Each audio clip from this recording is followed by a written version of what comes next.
এখন বর্তমান সময়ে বা বর্তমান পরিস্থিতিতে আমরা সবাই প্রত্যেকে ভীষণ ব্যস্ত এবং সময় বের করে ল্যাবে গিয়ে টেস্ট করানোর মতো সময় আমাদের হাতে খুবই কম থাকে। কারণ আমরা জানি যে ল্যাবে যাওয়া, তারপরে আবার একটা রিপোর্ট আনা, মানে এটা একটা প্রচণ্ড এখন একটা লেন্দি প্রসেস আমাদের মনে হয়।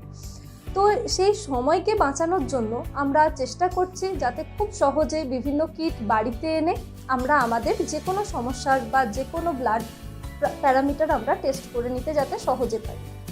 ঠিক সেরকমই আমাদের আমরা জানি যে ব্লাড গ্লুকোজ আমরা বাড়িতে টেস্ট করার কথা আমরা শুনেছি, কারণ এখন ডায়াবেটিস তো ঘরে ঘরে, প্রত্যেকের বাড়িতেই ডায়াবেটিক পেশেন্ট রয়েছে।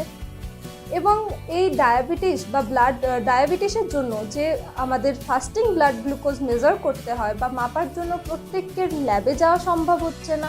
সেই কারণে সকলে কি করছে, গ্লুকোমিটার কিনে এনে বাড়িতেই ব্লাড গ্লুকোজ মেজার করছে। আর এটার একটা সুবিধাও আছে যে গ্লুকোমিটারের উপরে রেজাল্টটা ডিসপ্লেতে শো করছে যে কত রয়েছে বা রেঞ্জ কী রয়েছে, সে সমস্ত কিছু দেখাও যাচ্ছে। কিন্তু এতেও খুব ভালো ব্যাপার যে বাড়িতেই গ্লুকোমিটারের রেজাল্ট শো করছে।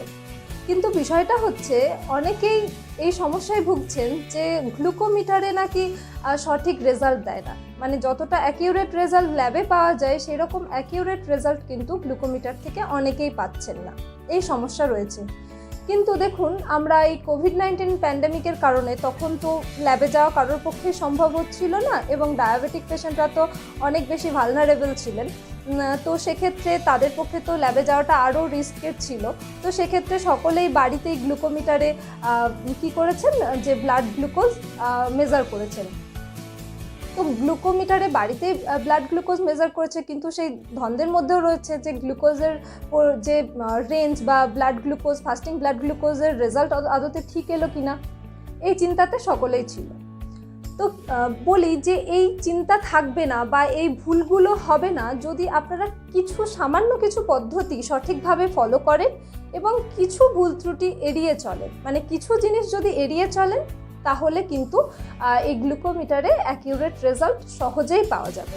গ্লুকোমিটার ইউজের ক্ষেত্রে আমরা যে কমন মিস্টেকগুলো করে থাকি সেগুলো প্রথমেই বলবো, যেটা মেজর ফ্যাক্টর আর কি, যে সঠিক ব্লাড গ্লুকোজ লেভেল দেখার জন্য। তো সেটা হচ্ছে আপনি গত রাতে কি খেয়েছেন তার উপর নির্ভর করছে কিন্তু আপনার পরদিন সকালের ব্লাড গ্লুকোজের মাত্রাটা। কারণ হয়তো আপনি গতকাল রাতে একটা হেভি মিল খেয়েছেন বা আপনি একটা বিয়েবাড়ি খেয়েছেন, তার ফলে আপনি যখন তারপর দিন সকালবেলাতেই হয়তো ব্লাড গ্লুকোজ মাপলেন, তখন সঙ্গে সঙ্গে আপনার যে গ্লুকোজের লেভেল রয়েছে সেক্ষেত্রে আপনি সঠিক বা অ্যাকিউরেট মাপটা পাচ্ছেন না। তার কারণ আপনি হয়তো যে খাবারগুলো খেয়েছেন সেখান থেকে কতটা গ্লুকোজ অ্যাবজর্ব হয়েছে এবং ব্লাড লেভেলে কতটা এসেছে তার উপর তো আপনার রেজাল্ট আসবে। সেক্ষেত্রে কিন্তু রেজাল্টের অ্যাকিউরেসি অনেকটাই কম হবে। তো সেটা মাথায় রাখতে হবে। তো এবং সেকেন্ড যেটা বলবো, যে গ্লুকোমিটারে যখন আপনি ব্লাড গ্লুকোজ মাপতে যাবেন তার আগে যে আঙুল প্রিক করার আগে হাত ভালো মতো ধুয়ে নিতে হবে। হাত ভালো মতো না ধুলে কি হবে, যে হাতের আঙুলের ডগায় যে ধুলো বালি লেগে রয়েছে সেই ধুলো বালি কি হচ্ছে, যখন স্ট্রিপের মধ্যে ব্লাড আপনি নিডিলে করে যখন আঙুলটা প্রিক করলেন, তো আঙুল প্রিক করার পরে স্ট্রিপে করে যখন আপনি ব্লাডটা স্ট্রিপে যখন ব্লাডটা আপনি নিচ্ছেন, তখন কি হচ্ছে, ওর সঙ্গে যে ধুলো বালি লেগে রয়েছে আর কি আঙুলের উপরে, সেগুলো শুধু ব্লাডের সঙ্গে চলে যাচ্ছে। তার ফলে যে রেজাল্ট আসার কথা সঠিক রেজাল্ট, সেই সঠিক রেজাল্ট আসা কি সম্ভব? সঠিক রেজাল্ট আসা তো সম্ভব নয়। তো রেজাল্ট তো অ্যাকিউরেট হবে না, এক্ষেত্রে ইনঅ্যাকিউরেট রেজাল্ট আমরা পাবো।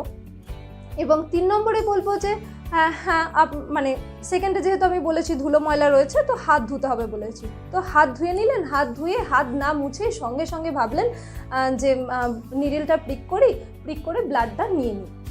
কিন্তু এক্ষেত্রে এরকম করলেও হবে না, কারণ আপনি যদি হাত ধুলেন, হাত ধোয়ার পরে হাতটাকে ভালো করে মুছে না নেন এবং হাতটাকে শুকিয়ে না নেন, সেক্ষেত্রে হাতের মধ্যে যে জল লেগে থাকবে সেই জল কি হবে, ব্লাডের সঙ্গে মিশে যাবে, তার ফলে ব্লাডটা ডাইলিউট হয়ে যাবে এবং স্ট্রিপে যখন লাগাবেন তখন সেই ডাইলিউট ব্লাডেরই একটা গ্লুকোজের লেভেল দেবে। সেক্ষেত্রেও কি হবে, রেজাল্ট কি হবে, ইনঅ্যাকিউরেট হবে। এবং 4 নম্বর যেটা বলবো, যে 4 নম্বর যেটা বলবো, যে অনেক সময় আমরা দেখে থাকি যে অনেকের হয়তো আঙুলে নিডিল প্রিক করতে হয়তো একটু ভয় লাগে, সেই কারণে কি করলো, মানে আঙুলের মাঝখানে মানে এই টিপে প্রিক না করে হয়তো এই সাইডের দিকে প্রিক করলো। এটা কিন্তু সঠিক রেজাল্ট দেবে না, কারণ আপনি যখন এই সাইডে নিডিলটা প্রিক করলেন না, তখন হয়তো ওই নিডিলটা 45 ডিগ্রি অ্যাঙ্গেলে বেঁকে গেল। তার ফলে যে ব্লাড ফ্লোটা হলো, বাট সঠিকভাবে ব্লাড তো বেরোলো না, এবং তার সঙ্গে যখন আপনি স্ট্রিপে ব্লাড লাগাবেন সেখানে সঠিক অ্যামাউন্টে, যতটা অ্যামাউন্টের ব্লাড মানে দরকার অ্যাকিউরেট রেজাল্ট পাওয়ার জন্য, সেটা কিন্তু যাবে না। তার ফলে যেটা হবে সেটা হচ্ছে অ্যাকিউরেট রেজাল্ট আসবে না। তো এবার 5 নম্বরে বলবো, যখন নিডল প্রিক করলেন আঙুলের মধ্যে, তো যে রক্তটা বেরোলো, তখন কিন্তু ওই স্ট্রিপের মধ্যে 1 ড্রপ ব্লাডই কিন্তু নিতে পারবেন। মানে রেজাল্ট আরও বেশি ঠিক আসবে এটা ভেবে জন্য মানে যতটা এরকম স্কুইজ করে করে অনেকটা পরিমাণ রক্ত স্ট্রিপের মধ্যে লাগাবেন না, সেক্ষেত্রে কিন্তু রেজাল্ট অ্যাকিউরেট আসে না, রেজাল্ট ভ্যারি করে। আর যেটা বলবো, যে যখন নিডলটা প্রিক করার পরে যে ফার্স্ট ড্রপ ব্লাডটা আসবে সেটা নেবেন না, কারণ আপনার হাতে যদি জল থাকে বা ধুলো ময়লা যদি কিছু থাকে, সেটা ফার্স্ট ড্রপ ব্লাডের সঙ্গে মিশে যাচ্ছে। তো ওই ফার্স্ট যে ব্লাড ড্রপটা আসছে সেটাকে অ্যাভয়েড করে সেকেন্ড ড্রপটা সবসময় ইউজ করুন আপনার ব্লাড গ্লুকোজ মাপার জন্য। এরপরে 6 নম্বরে যেটা বলবো, যে স্ট্রিপ যেগুলো দেয়া হয় আর কি, তো সেই স্ট্রিপটাকে মনিটরের মধ্যে ভালো মতো করে ইনসার্ট করতে হবে। যদি ফুললি ইনসার্ট না করা যায় না, তাহলে আপনি হয়তো ব্লাড ড্রপটা নিলেন, কিন্তু যেহেতু ইনসার্টটা সঠিকভাবে হয়নি, সেই কারণে হচ্ছে রেজাল্টটা ভুল আসে। যেমন সিম কার্ড যদি সঠিকভাবে ইনসার্ট আপনি ফোনের মধ্যে না করেন, তাহলে যেমন এরর দেখায়, ঠিক সেরকম যদি আপনি স্ট্রিপটাকে ঠিকমতো মনিটরের মধ্যে ইনসার্ট না করেন, সেক্ষেত্রে রেজাল্টটাও ওরকম গন্ডগোল হবে, এরকম এররই দেখাবে। তো সেটা একটু মাথায় রাখবেন। আর এছাড়া বলবো, যে যদি আপনি কোনো কারণে ডিহাইড্রেটেড থাকেন, বা যদি আপনার অ্যানিমিয়া থাকে, অর্থাৎ শরীরে হিমোগ্লোবিনের পরিমাণ কম থাকে, সেক্ষেত্রে কিন্তু এই রেজাল্টটা ভ্যারি করে। অর্থাৎ কিনা, যে আপনি ব্লাড গ্লুকোজ যেটা মাপলেন, সেক্ষেত্রে সেটা অ্যাকিউরেট রেজাল্ট পাওয়া যায় না। এছাড়া 7 নম্বরে যেটা বলবো, যে অনেক সময় দেখা যায় কিছু কিছু মনিটরের সঙ্গে একসঙ্গে কিছু কোড লিখে দেওয়া থাকে মনিটরের গায়ে, এবং যে কন্টেনার ওরা দেয় সেই কন্টেনারের গায়েও সেম কোড লেখা থাকে। তো যখন হয়তো আপনার প্রথম কন্টেনারের যেটা মনিটরের সঙ্গে দিয়েছিল, সেই কন্টেনারের স্ট্রিপটা শেষ হলো, যখন আপনি সেকেন্ড কন্টেনার কিনছেন, আপনাকে কিন্তু মনিটরের গায়ে বা মনিটরের সঙ্গে যে কোডটা লেখা আছে, সেই কোডটার সঙ্গে ম্যাচ করে বা মিলিয়েই কিন্তু আপনাকে স্ট্রিপের কন্টেনারটা কিনতে হবে। না হলে যখন আপনি স্ট্রিপ লাগাবেন, তখন কিন্তু ওই মনিটরের সঙ্গে ম্যাচ না হলে রেজাল্ট ঠিকঠাক দেবে না। তো এটাকে একটু মাথায় রাখতে হবে। এছাড়া বলবো, যে এই যে মনিটর মেশিন যেটা আর কি, গ্লুকোমিটারটা, সেটাকে অতিরিক্ত টেম্পারেচারে রাখবেন না, সবসময় রুম টেম্পারেচারে রাখার চেষ্টা করুন।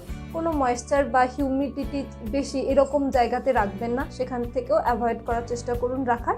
আর যেগুলো আউটডেটেড হয়ে গেছে, অর্থাৎ ডেট পেরিয়ে গেছে এরকম জিনিস, বা ড্যামেজ হয়ে গেছে স্ট্রিপ, সেই সমস্ত জিনিসগুলো ফেলে দিন, ফেলে নতুন ইউজ করুন, তাহলে অনেক বেশি অ্যাকিউরেট রেজাল্ট পাওয়া যাবে, আর এমনি কোনো সমস্যা হবে না। তো যে কথাগুলো আপনাদেরকে বললাম, যে সমাধানগুলো বললাম, এগুলো একটু মনে করে যখন আপনারা গ্লুকোমিটার ইউজ করবেন, তখন মেনে চলুন, দেখবেন গ্লুকোমিটারেও আপনারা অ্যাকিউরেট রেজাল্ট পাবেন, আর এ নিয়ে কোনো চিন্তার বিষয় তেমন কিছু নেই। তো যারা নতুন গ্লুকোমিটার ইউজ করছেন বা নতুন কিনেছেন গ্লুকোমিটার ইউজ করবেন বলে, তাদের জন্য বলি, তারা প্রথমে গ্লুকোমিটার ইউজ করে রেজাল্টটা দেখুন, এবং একই সঙ্গে আপনারা ল্যাবে যান, ল্যাবেও ব্লাড টেস্টটা করুন, গিয়ে সেখানেরও ব্লাড গ্লুকোজটা যে রেজাল্টটা আসছে সেটার সঙ্গে গ্লুকোমিটারের রেজাল্টটাকে মিলিয়ে দেখে নিন। তাহলে আর আপনাদের কোনো সন্দেহ থাকবে না, বা ভুল হওয়ারও কোনো চান্স থাকবে না, যে গ্লুকোমিটার আদতে ঠিক রেজাল্ট দিচ্ছে কি দিচ্ছে না, সেই ভাবনাটাও থাকবে না। এটা করুন, তাহলে নিশ্চিন্তে গ্লুকোমিটারে আপনি আপনার প্রতিদিনের ব্লাড গ্লুকোজ টেস্ট করতে পারবেন। আর সুস্থ থাকুন, ভালো থাকুন, আমাদের সঙ্গে থাকুন।